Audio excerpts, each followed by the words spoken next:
कहते हैं दीवारों के भी कान होते हैं, ये कहावत तो आपने भी सुनी होगी। लेकिन बिहार में एक ऐसा मामला सामने आया जहां घूस मांगने वाला खुद नहीं जानता था कि उसकी आवाज सीधे मंत्री के कानों तक पहुंच रही है। स्पीकर ऑन हुआ और सरकारी योजनाओं में घुसखोरी की पूरी कहानी भी। फिर क्या था, स्पीकर ऑन होते ही मंत्री जी के सामने उनके ही विभाग में घुसखोरी का एक मामला दूध का दूध पानी का पानी हो गया। ये रिपोर्ट देखिए। घूस की गूंज पहुंची मंत्री जी के कान, फिर शुरू हुआ एक्शन का अभियान। फोन पर रिश्वत की मांग, मंत्री जी हुए हैरान। फिर चला फरमान, जवाब दो श्रीमान। स्पीकर मोड पर 50,000 की डिमांड, मंत्री जी ने दिया सस्पेंशन का कमांड। उसको तुरंत सस्पेंड करो, उसको वहां से नौकरी दो। कृपया ध्यान दें, अगर आप बिहार में सरकारी नौकरी करते हैं, हेकड़ी दिखाते हैं और घूस भी मांगते हैं तो सावधान हो जाइए। वो घूस की रकम आपकी आखिरी कमाई भी हो सकती है, क्योंकि अब अगर सरकारी योजनाओं का हक मारने की कोशिश की तो फोन से ही ऑन द स्पॉट एक्शन होगा। अभी तुरंत उसको नौकरी खत्म करके सस्पेंड करके उस पर कार्रवाई करो। जी हाँ, भ्रष्टाचार के खिलाफ सम्राट सरकार का एक्शन मोड ऑन है और इसकी सबसे ताजा और रोंगटे खड़े कर देने वाली तस्वीर सामने आई है, जहां मंत्री जी के सामने ही रिश्वतखोरी का खेल एक्सपोज हो गया। अभी तुरंत उसको नौकरी खत्म करके सस्पेंड करके उस पर कार्रवाई करो। मामला सीतामढ़ी का है, जहां SC/ST एक्ट के तहत एक गरीब पीड़ित को सरकारी अनुदान की राशि मिलनी थी, लेकिन जिला कल्याण विभाग के दफ्तर में बैठा एक डेटा ऑपरेटर काम के बदले 50,000 रुपए की मोटी रकम मांग रहा था। पीड़ित थक हार कर अपनी फरियाद लेकर सीधे पटना में SC/ST कल्याण मंत्री लखींद्र पासवान के दफ्तर पहुंच गया। SC/ST एक्ट में जो अनुदान मिलता है गरीब को, और गरीब के पैसा कहता है जब पैसा दो घूस तब जो है पैसा भेजेंगे। फिर जो हुआ उसकी कल्पना उस घूसखोर कर्मचारी ने भी नहीं की होगी। फरियादी ने मंत्री के सामने ही उस डेटा ऑपरेटर को फोन मिलाया, फोन डाल दिया स्पीकर मोड पर। दफ्तर में सन्नाटा छा गया और मंत्री लखींद्र पासवान अपने कानों से सुनने लगे कि कैसे उनके ही विभाग का एक मुलाजिम गरीब का हक मारने के लिए कमीशन खोरी की सौदेबाजी कर रहा था। और सब मिला के बोलिए ना कितना। हाँ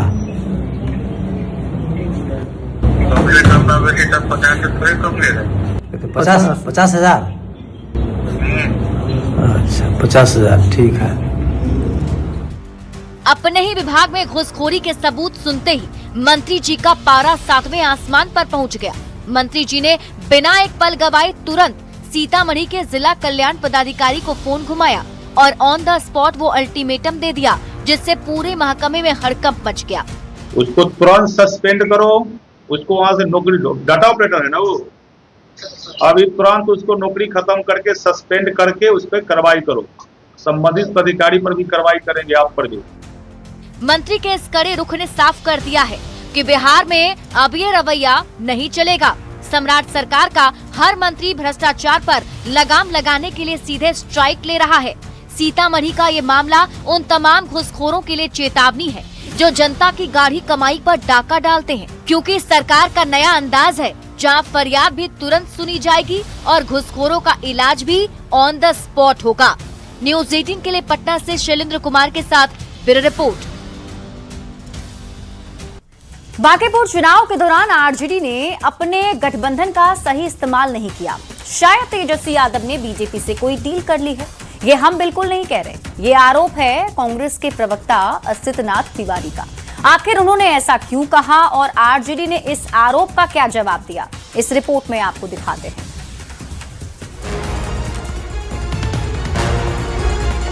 बांकीपुर विधानसभा उपचुनाव का रिजल्ट आने से पहले बिहार की सियासत में एक बड़ा कंफ्यूजन पैदा हो गया है कि कौन सी पार्टी किसके साथ है।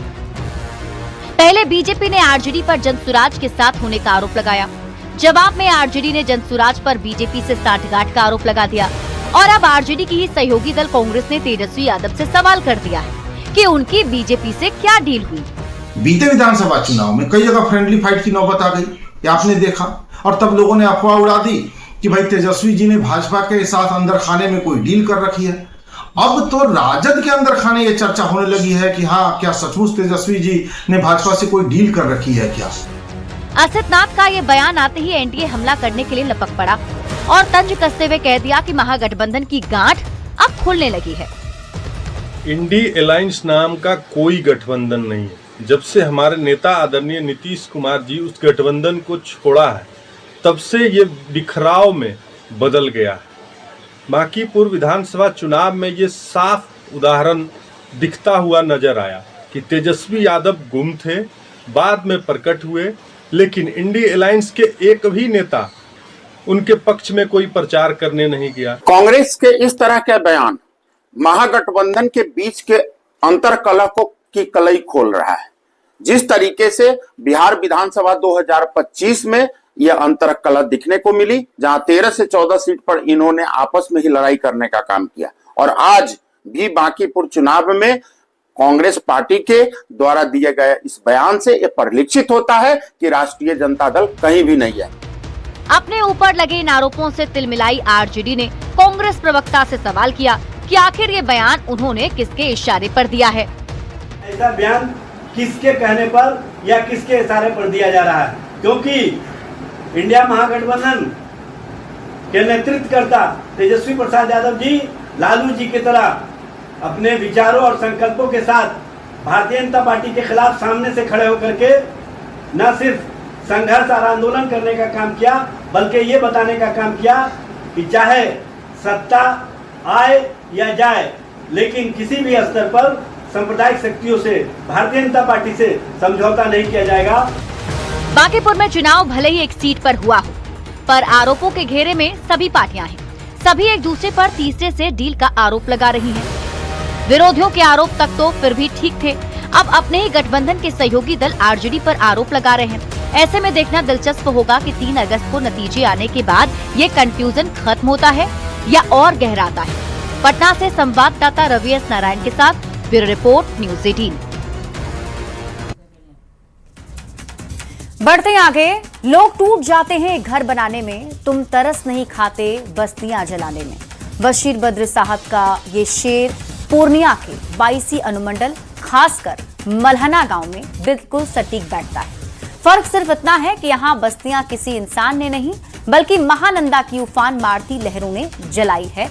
तिनका तिनका जोड़कर उम्र भर की पूंजी से बनाए गए आशियानों को आज लोग खुद अपने हाथों से छेनी और हथौड़े से तोड़ रहे हैं, ताकि ईंट पत्थर बचाकर किसी सुरक्षित जगह पर फिर से जिंदगी की शुरुआत कर सकें।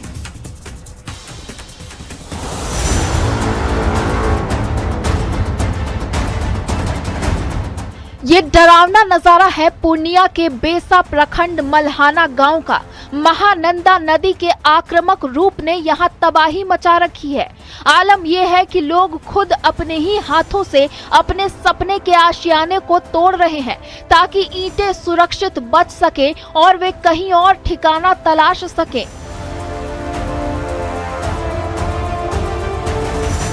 पिछले 15 दिनों में महानंदा के कटाव ने कई घरों को अपने आगोश में समा लिया है। नदी अब बाकी बचे घरों के भी बिल्कुल मुहाने पर आ चुकी है। अगले 20-25 साल से देख रहा हूँ कि कटाव से कोई मुक्त नहीं है। 2 गांव पहले था, वो गांव कट चुका। अभी फिलहाल 10 घर कट चुका है। हमारी ये भी कट गई है। आगे एक बड़ी बिल्डिंग है और 30-40 लाख रुपए का वो भी कटने वाला है।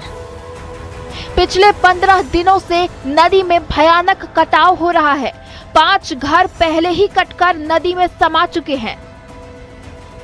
6-7 घर नदी में चला गया। उसके बाद थोड़ा काम हुआ है, अभी पानी घटा हुआ है, लेकिन हम लोग का रहने का कोई ये नहीं व्यवस्था नहीं है। आखिर इस तबाही का जिम्मेदार कौन है और प्रशासन क्या कर रहा है? इस पर आपदा विभाग के एडीएम सुजय कुमार सिंह का कहना है कि 22 अनुमंडल में महानंदा, परमान और कनकई नदियों के जल स्तर और कटाव पर नजर रखी जा रही है। मल्हाना में भी कटाव का है। मल्हाना में भी कार्य हुआ है, बड़े पैमाने पर हुआ है।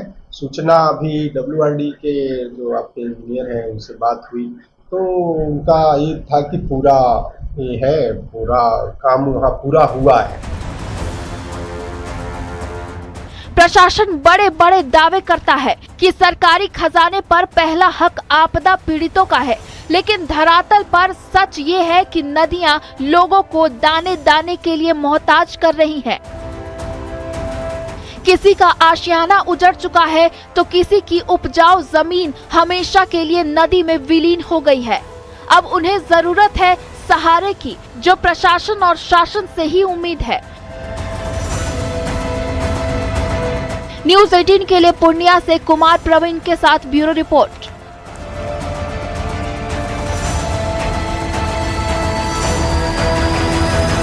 और इस बीच रुक कर लेते हैं इस वक्त की बड़ी खबर की ओर। बेगूसराय से आपको बड़ी खबर बताते हैं, जहां तेजी से वायरल हो रहे एक वीडियो से पुलिस के सिस्टम पर गंभीर सवाल खड़े हो रहे हैं।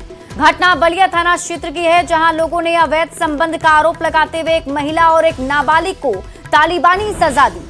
बताया जा रहा है लोगों ने दोनों को घर में आपत्तिजनक अवस्था में पकड़ लिया था, जिसके बाद दोनों की जमकर पिटाई की गई और अमानवीय व्यवहार भी किया गया। इसका वीडियो तेजी से वायरल हो रहा है और पूरे मामले पर बलिया डीएसपी ने वीडियो की जांच कराने और दोषियों पर सख्त कार्रवाई की बात कही है। ये एक तरह का प्रताड़ना है और इस प्रताड़ना पर हम प्रशासन से मांग करते हैं कि प्रताड़ित करने वाले जो ही उस पंचायत में शामिल हैं इस मामले में संज्ञान लेकर के तत्काल कार्रवाई किया जाए। अध्यक्ष पंजा को महिला पदाधिकारी के साथ सब जाकर के उसको जांच के लिए आदेशित किया गया है। जांच के उपरांत तथ्य जो भी सामने आएगा सख्त से सख्त कार्रवाई की जाएगी। अगली खबर पटना सिटी से है, जहां सुल्तानगंज थाना पुलिस ने गुलाबी घाट शमशान गली में छापेमारी कर नशीले पदार्थ के कारोबार का खुलासा किया है। छापेमारी में भारी मात्रा में नशीला इंजेक्शन और प्रतिबंधित कफ सिरप के साथ एक तस्कर को गिरफ्तार किया। पुलिस ने गिरफ्तार आरोपी की निशानदेही पर खान मिर्जा मोहल्ला स्थित एक घर में छापेमारी कर 12 कार्टन नशीला इंजेक्शन और 2 कार्टन प्रतिबंधित कफ सिरप कोडीन फास्फेट बरामद किया है। पुलिस ने गिरफ्तार आरोपी के पास से लगभग 10,000 कैश और एक स्कूटी भी बरामद की। गिरफ्तार आरोपी की निशानदेही पर इस अवैध कारोबार से जुड़े उसके 2 अन्य साथियों की गिरफ्तारी को लेकर सघन छापेमारी अभियान में जुटी है। बरामद इंजेक्शन और कफ सिरप की कीमत 17 लाख बताई जा रही है। एक लड़के आदित्य कुमार उर्फ दिलीप कुमार को कोडिन कफ सिरप स्कूटी में रखा हुआ था, उसके साथ गिरफ्तार किया गया। गिरफ्तारी के बाद उससे पूछताछ और उसके निशानदेही पे जिस किराए के घर में वो रहता था वहाँ सर्च ऑपरेशन किया गया। सर्च के बाद हजारों की संख्या में अवैध प्रतिबंधित नशीली इंजेक्शन कोडीन युक्त कफ सिरप बरामदगी की गई। और नगद कितना पैसा? 9,945 रुपये नगद बरामद किया गया। एक मोबाइल है, एक स्कूटी है। और अब बड़ी खबर जहानाबाद से है, जहां निगरानी विभाग ने पंडौल पंचायत के मुखिया नंदकिशोर राम को 12,000 रुपए की घूस लेते रंगे हाथ गिरफ्तार किया है। यह कार्रवाई प्रमोद कुमार की शिकायत के आधार पर की गई। शिकायत में आरोप लगाया गया था कि सरकारी काम कराने के बदले मुखिया ने घूस की मांग की थी। शिकायत के सत्यापन के बाद निगरानी विभाग की टीम ने आरोपी को घूस लेते हुए पकड़ लिया। गिरफ्तारी के बाद आरोपी से पूछताछ की जा रही है। और प्रमोद कुमार कार्डधारी है उसका, मनरेगा का, और वही लेबर देता था। उसमें पैसा पेमेंट हो गया। इसके बाद जो है ये प्रमोद कुमार से पैसा के लिए तंग करते थे। बाद में 12,000 रुपये में तय हुआ देने के लिए, जिसका सत्यापन किया गया तो सही पाया गया। आज 12,000 रुपया लेते हुए रंगे हाथ गिरफ्तार किया।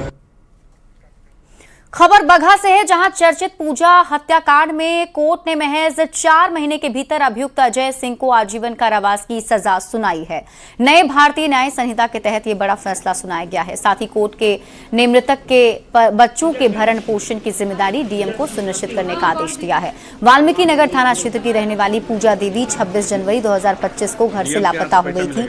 अगले दिन उनका शव त्रिवेणी नहर से बरामद हुआ था। मृतक के भाई की शिकायत पर पुलिस ने बक्सर जिले के ब्रह्मपुर थाना क्षेत्र निवासी अजय सिंह के खिलाफ हत्या का मामला दर्ज किया था।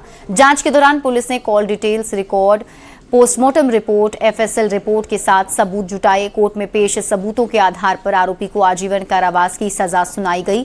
नए बीएनएस कानून के तहत महज 4 महीने में आया ये फैसला त्वरित न्याय की दिशा में नजीर माना जा रहा है।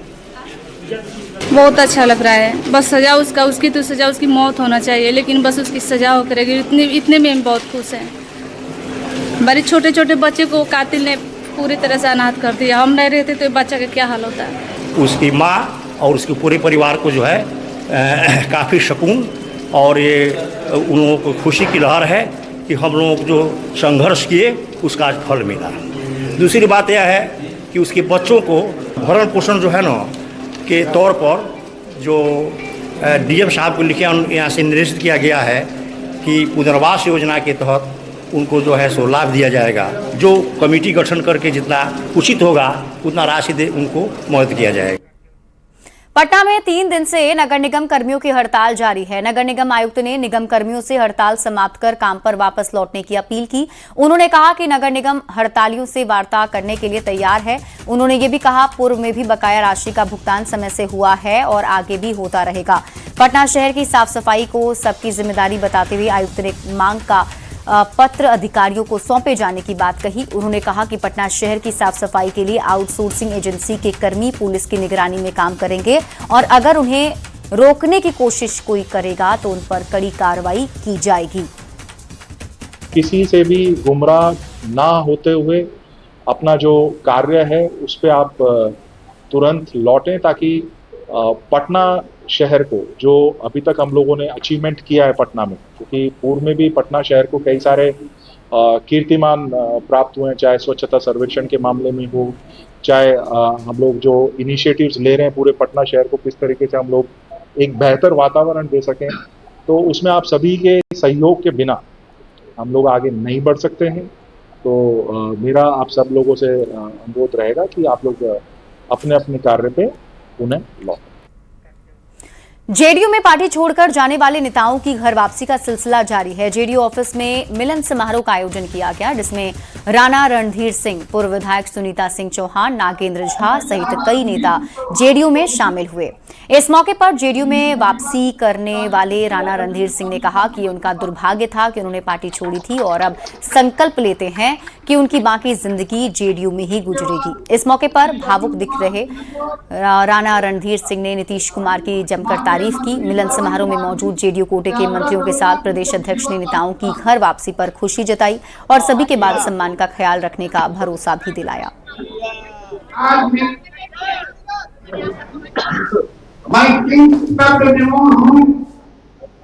मैं कहां से शुरू करूं, शुरू से करूं या अंत से करूं।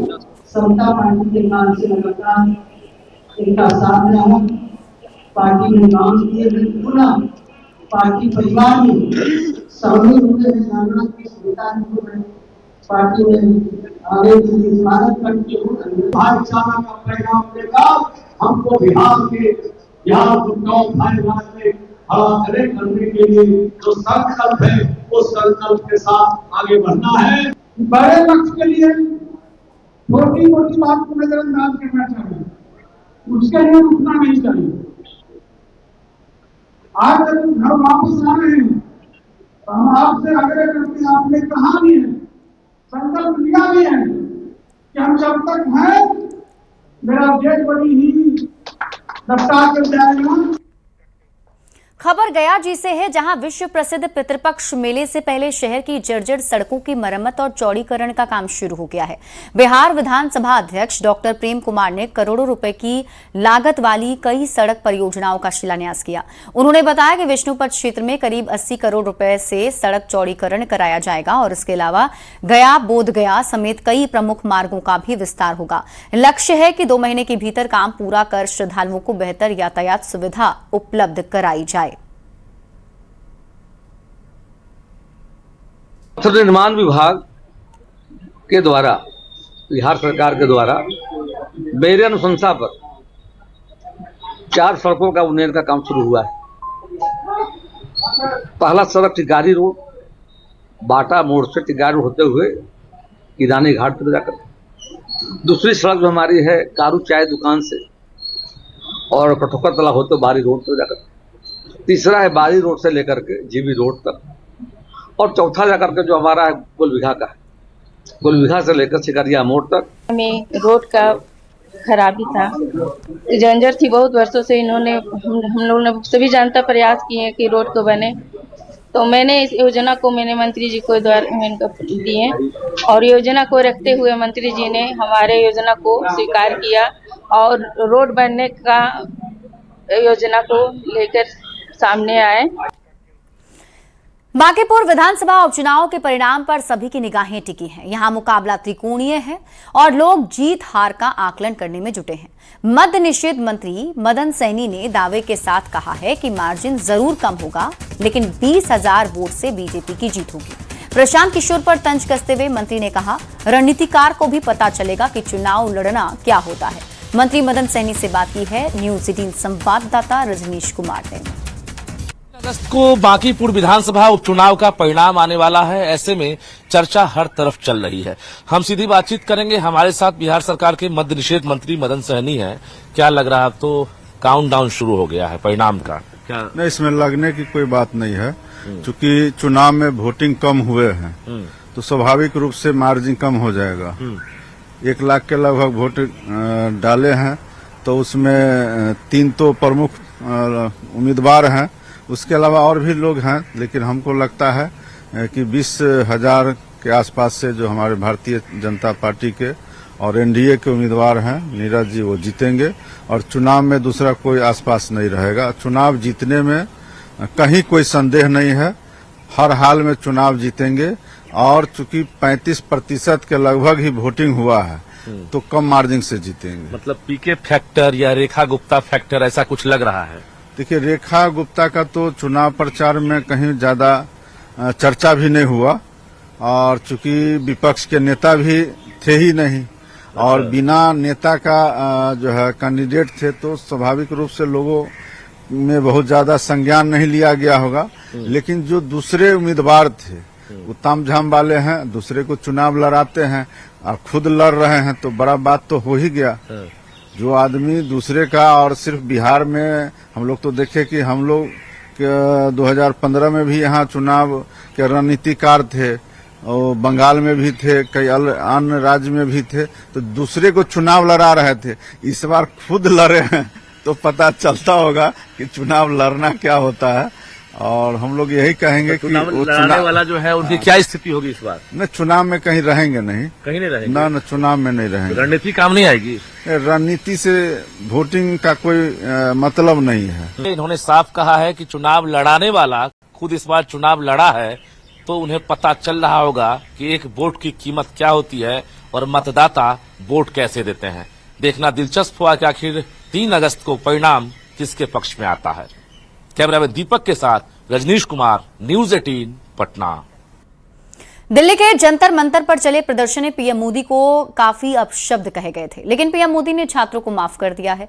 पीएम की इस पहल पर जेडीयू के राष्ट्रीय कार्यकारी अध्यक्ष संजय झा ने कहा कि छात्रों के आंदोलन में बहुत सारे बैड एलिमेंट्स घुस गए थे जो अपने मकसद के लिए एजेंडा चला रहे थे। उन्होंने कहा कि पीएम के साथ भारत के 140 करोड़ लोगों की प्रतिष्ठा जुड़ी है और उनके खिलाफ ऐसी भाषा का इस्तेमाल नहीं किया जा सकता। इसी के साथ संजय झा ने आरजेडी की लीडरशिप को लेकर भी सवाल उठाए। इस तरह की भाषा नॉर्मल किसी को आप नहीं बोल सकते, प्रधानमंत्री तो प्रधानमंत्री, किसी के बारे में नहीं कह सकते। इस तरह की भाषा का प्रयोग प्रधानमंत्री विशाल हृदय के है, नॉर्मली आदमी सब सुनने के बाद किसी को ये होगा। लेकिन इस आंदोलन में ये बिल्कुल एक विषय भी है कि इस आंदोलन में ऐसे एलिमेंट घुस करके जो ये काम कर रहे थे, जरूर इसको भी देखना चाहिए कौन लोग ये लोग। बाहर तो बहुत गया है, लेकिन पब्लिक के बीच में कहीं देखा है उनको जाते हुए इस तरह का करते। इसीलिए मुझे तो जो रिपोर्टेड है, जो चुनाव हुआ है आरजेडी के लिए, उनके पार्टी की बात है, लेकिन आरजेडी के लिए जो लीडरशिप है जरूर एक चिंता का विषय है, उनके लिए चिंता का विषय। और अब बड़ी खबर पटना से है, जहां बापू सभागार में भव्य नाट्य प्रस्तुति हमारे राम का आयोजन किया गया। नाट्य प्रस्तुति का उद्घाटन मुख्यमंत्री सम्राट चौधरी ने किया है और इस मौके पर प्रसिद्ध अभिनेता आशुतोष राणा, राहुल भूचर समेत कई कलाकारों ने अपनी शानदार प्रस्तुति भी दी, दर्शकों को मंत्रमुग्ध कर दिया। इस दौरान मुख्यमंत्री ने आम लोगों के साथ बैठकर पूरे नाटक का आनंद भी लिया।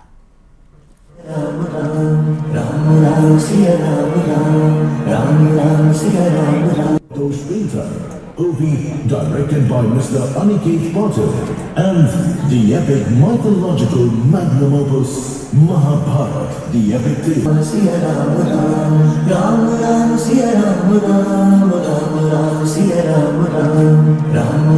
तस्वीर आपको टीवी स्क्रीन पर दिखा रहे हैं जिसमें आप देख सकते हैं मुख्यमंत्री सम्राट चौधरी खुद वहां पहुंचे थे और इसके बाद उन्होंने इस पूरे नाटक का उद्घाटन किया और एक एक करके सभी कलाकारों ने अपनी प्रस्तुति दी जिससे वहां पर मौजूद सभी दर्शक मंत्रमुग्ध हो गए। मुख्यमंत्री सम्राट चौधरी खुद सभी दर्शकों के साथ बैठे और उन्होंने भी आनंद लिया। केसरिया में बन रहे विराट रामायण मंदिर में विश्व की सबसे बड़ी शिवलिंग की स्थापना कर दी गई है। इस सावन में पहली बार वहां जलाभिषेक करने की व्यवस्था होगी। 33 फीट के शिवलिंग के साथ 33 इंच का शिवलिंग भी स्थापित किया गया है, जहां सावन की सोमवार में लोग भोलेनाथ का अभिषेक कर पाएंगे। महावीर मंदिर न्यास समिति के सचिव सायन कुणाल ने कहा कि वहां प्रसाद की व्यवस्था भी कर दी गई है। उनसे बातचीत की है न्यूज 18 संवाददाता विनीता मिश्रा ने। केसरिया में विश्व का सबसे बड़ा विराट रामायण मंदिर बनकर तैयार होने वाला है, लेकिन उससे पहले विश्व का सबसे बड़ा शिवलिंग भी वहां स्थापित कर दी गई है। इस बार पहली बार सावन में विराट शिवलिंग पर अभिषेक करने की भी पूरी व्यवस्था कर दी गई है और महावीर मंदिर के सचिव शायन कुणाल हमारे साथ हैं। पहली बार ये सावन ऐसा आ रहा है जब भगवान भोलेनाथ का केसरिया में अभिषेक होगा, क्या कुछ तैयारी है वहां पे? विराट शिवलिंग तो अभी हम लोगों ने उसको कवर कर रखा है क्योंकि वहां पर कंस्ट्रक्शन चल रहा है, तो हम लोगों ने एक लघु सहस्रलिंगम जो 33 इंच हाइट का है उसको वहां पर स्थापित किया, जो एकदम सेम है, सेम टू सेम जो विराट शिवलिंग है वैसा ही दिखता है। और वहां पर एक मंडप बना दिया है, विधिवत वहां पूजा की व्यवस्था की गई है और बहुत सारे लोगों ने बुकिंग कराया है रुद्राभिषेक के लिए। मतलब सेम वैसा ही जैसे जो 33 फीट का जो कह रहे हैं कि सबसे बड़ा शिवलिंग है, ये 33 इंच का जो शिवलिंग है बिल्कुल उसी रूपरेखा में है। इसमें भी छोटे छोटे 1008 शिवलिंग कार्व आउट किए हुए हैं और इसको भी साउथ में ही बनाया गया है क्योंकि जब तक कंस्ट्रक्शन नहीं होता लोगों के मन में एक भाव था कि हम लोग कैसे पूजा अर्चना कर सकेंगे, तो इसीलिए इस तरह के मंडप को वहां बनाया गया है। मंडप के बाहर नैवेद्यम के काउंटर को लगाया गया है पहली बार। एक महत्वपूर्ण सवाल, जो वहां पे अभिषेक करने की व्यवस्था है, तो क्या जो बुकिंग कराएंगे वही अभिषेक कर पाएंगे या आम लोग भी ऐसे भी जाकर पूजन विधि कर सकते हैं? क्योंकि वहाँ ग्रामीण परिक्षेत्र है तो हम लोगों ने रेट को कम कर दिया। जैसे यहाँ 2500 रुपए है, वहाँ पर 1100 रुपए कर दिया है, इसलिए बहुत सारे ग्रामीणों ने बुकिंग ऑलरेडी करा चुका है और मंडे से जो है यानी परसों से इसको प्रारंभ करा दिया जाएगा। बिल्कुल, तो जो विश्व का सबसे बड़ा शिवलिंग है उनके छोटे स्वरूप को भी वहां स्थापित किया गया है, यानी 33 इंच का जो शिवलिंग है केसरिया में स्थापित हुआ है और इस सावन यानी पहली बार इस सावन में वहां अभिषेक शुरू होगा और सोमवार के लिए विशेष व्यवस्था भी महावीर मंदिर की तरफ से वहां की गई है।